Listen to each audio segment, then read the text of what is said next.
Bienvenue mes amis à Le Dernier Élie, une série sur le réveil pour la fin des temps.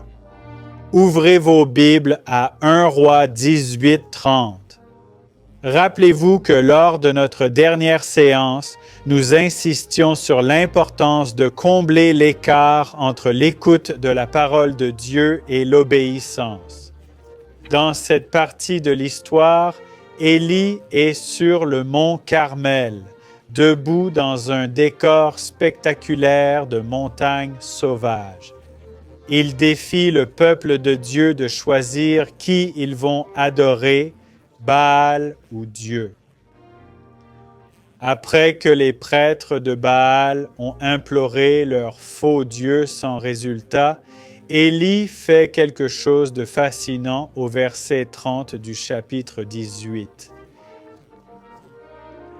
Élie dit au peuple, « Approchez-vous. » Tous s'approchèrent et il restaura l'autel du Seigneur qui était en ruine. Regardez bien ici. Imaginez-vous à sa place. L'autel de Baal était puissant, bien bâti. Il arrive où l'autel de Dieu était, mais il n'y était plus. Des rochers étaient éparpillés çà et là. Personne n'aurait été impressionné par ce qu'Élie avait pour travailler. De ses mains, il bâtit cet autel au Dieu vivant. Il dut tout assembler lui-même. Je pense qu'il était seul, car qui aiderait un prophète du vrai Dieu quand Baal était populaire? Baal était le Dieu du moment, pas le Dieu vivant. Élie prend pierre par pierre et construit lentement l'autel. Tous regardent, observent, mais n'aident pas. Mes amis, comment est l'autel chez vous? Je vous le demande simplement.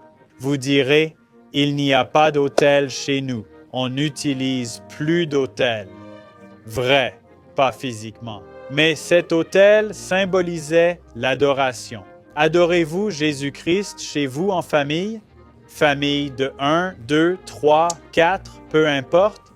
C'est un symbole d'autel, de culte dans notre foyer. Élie rebâtit l'autel de ses propres mains.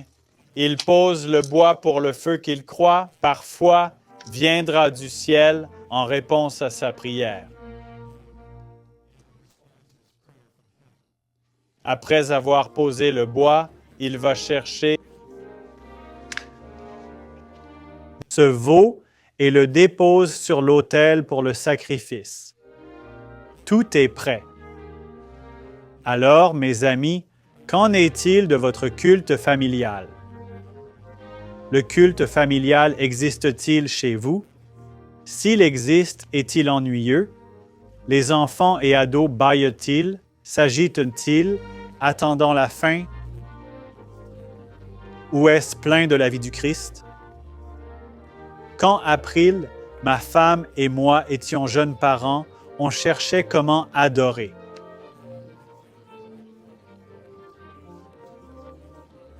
J'avoue, parfois mon culte était assez ennuyeux. La parole était bonne, mais peu interactive. On a réalisé qu'il fallait reconstruire ce qui était brisé. Si votre famille s'ennuie au culte, quelque chose ne va pas. La parole de Dieu doit être pleine de vie. On a dû repenser tout ça. On a dû revoir notre façon de les appeler.